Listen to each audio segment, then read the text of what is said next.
혹시 여러분 계좌도 온갖 종목이 섞인 다이소 계좌 아닌가요? 남들 말만 듣고 이것저것 사 모으다 보니 관리만 힘드셨을 거예요. 마이너스 계좌를 보면 답답함만 밀려오죠. 얼마 전에 공감 많이 받은 댓글에서 본 적이 있어요. 테마주와 배당주로 난잡해진 계좌를 결국 정리 중이라고 말이죠. 결국 복잡한 종목보다 단순한 S&P 500 지수 장기 투자가 정답이었던 거죠. 방향만 맞다면 50대 시작해도 결코 늦지 않고요. 근데 똑같이 지수만 담아도 될지, 기존 종목은 어떻게 정리할지 고민되실 겁니다. 정작 노후 준비에 좋다는 ISA나 연금 계좌를 어떻게 써야 할지, 어떻게 시작해야 할지도 막막하시죠? 그래서 준비했습니다. 오늘은 난잡한 계좌를 진짜 돈 되는 핵심으로 압축하는 방법을 알려드릴 거고요. 절세 계좌 완벽 활용법까지 지금 바로 확인해 보세요. 유튜브나 블로그를 보면 사야 할 ETF가 너무 많아 보입니다. 배당주 ETF, AI 테마 ETF다. 고배당 커버드 콜, 끝이 없죠. 하지만 자산가들과 금융학자들의 결론은 지금까지 단 하나였습니다. 가장 단순한 지수 추종 ETF에 집중하라는 것이죠. 월가 유명 금융학자 제레미 시겔 교수가 이를 증명했습니다.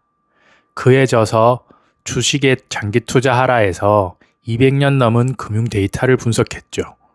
단기적으로는 개별 종목이나 테마 펀드가 화려해 보이죠. 하지만 10년, 20년 장기로 가면 이야기가 달라집니다. S&P 500 인덱스 펀드의 복리 수익률을 이긴 개별 주식은 거의 없었습니다. 계좌에 종목이 10개가 넘어가면 스트레스만 극에 달하죠. 어떤 종목이 떨어졌나 매일 감시해야 하기 때문입니다. 50대에는 계좌 관리의 피로도를 낮추는 것이 핵심입니다. 확실한 시장 평균 복리 수익을 챙기는 S&P 500 하나로 자산을 압축하세요. 50대가 되면 은퇴가 코앞인데 위험하게 주식형 ETF에 투자해도 될까요? 이런 의문 드실 수 있습니다. 하지만 현대인의 기대 수명은 70세를 훌쩍 넘습니다. 세 투자를 시작해도 최소 20년 이상 굴려야 합니다. 결코 짧은 시간이 아니죠. 금융사상가 모건 하우절은 자산 축적의 본질을 시간과 복리로 설명합니다. 그에 져서 돈의 심리학에서 워렌 버핏의 사례를 들고요. 버핏 자산의 99% 이상은 65세 이후에 형성되었습니다.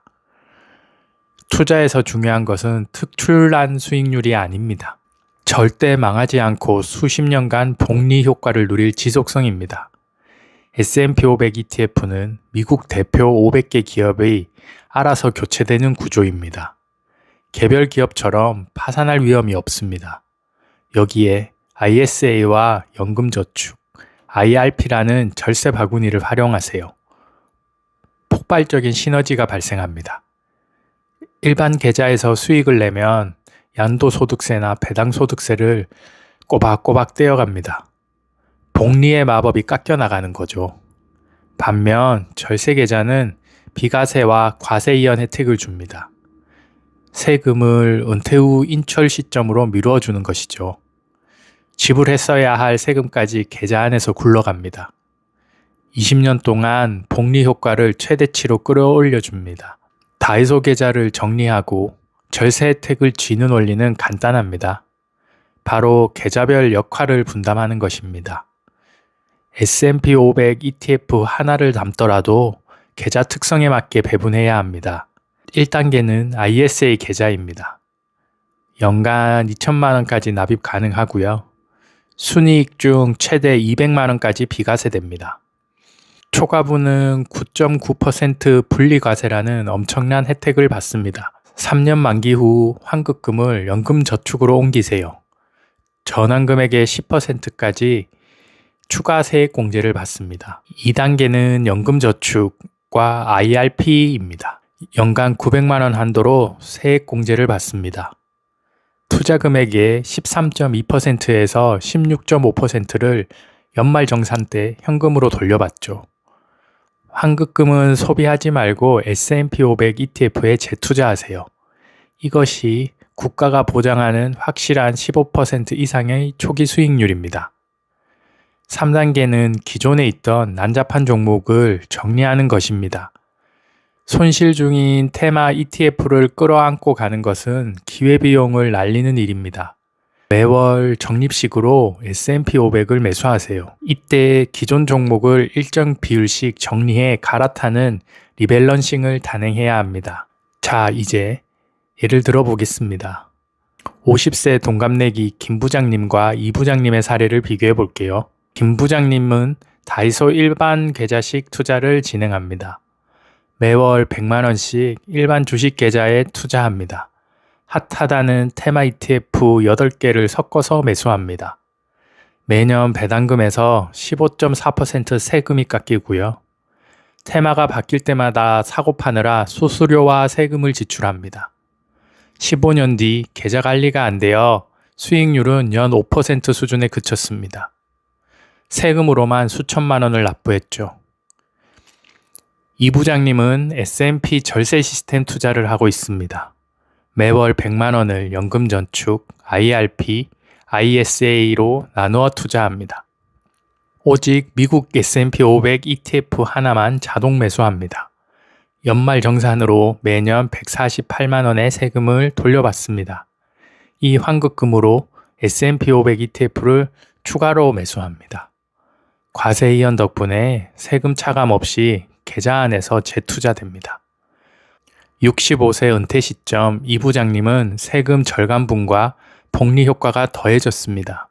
김 부장님보다 최소 1억 5천만 원 이상 더 많은 노후 자금을 손에 쥐게 되죠. 장기 투자를 할 때 가장 많이 나오는 반론이 있습니다. 은퇴해서 돈을 써야 하는 시점에 대폭락장이 오면 어쩌죠? 하는 공포입니다. 지극히 현실적이고 날카로운 지적이죠. 은퇴 직전 자산이 마이너스 30%, 마이너스 40% 토막 난다면 견디기 어렵습니다. 투자 거장 존 보글이 이에 대한 해답을 제시합니다. 그에 져서 모든 주식을 소유하라 해서 조언하죠. 인덱스 펀드가 최고지만 은퇴 임박 시점에는 자산 배분이 병행되어야 합니다. S&P 500 100% 전략은 자산을 불리는 축적기로 활용하는 것입니다. 은퇴가 4, 5년 앞으로 다가오는 시점에 전략을 바꾸어야 합니다. 자산의 일부를 미국 채권 ETF나 현금성 자산으로 옮기세요. 폭락장이 오면 안전자산인 채권과 현금을 먼저 꺼내 쓰면 됩니다. S&P 500이 회복될 때까지 기다릴 수 있습니다. 폭락장의 반격을 완벽히 방어할 수 있게 됩니다. 오늘 당장 실행하셔야 할 S&P 500 장기 투자 방법을 정리해 드립니다. 첫째, 재투자형과 배당형의 차이를 알고 계좌에 맞춰 선택하세요. 자산의 복리를 극대화해야 하는 50대 축적기에는 재투자형이 유리합니다. 배당금이 자동으로 재투자되는 구조를 활용하세요. 둘째, 매달 일정한 날짜에 자동 매수를 걸어두고 계좌를 잊고 사세요. 시장의 매일매일 움직임에 감정을 소모하지 마세요. 주가가 오르면 기분 좋게 모으시면 되고요. 주가가 떨어지면 세일된 가격에 많이 샀다고 생각하세요. 이러한 둔감력이 노후 준비의 가장 큰 무기랍니다. 복잡한 다이소 계좌를 비우세요.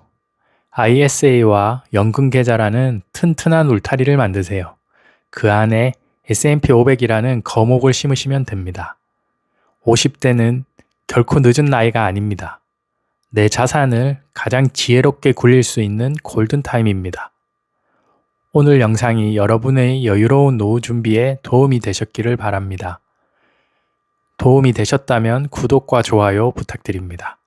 감사합니다.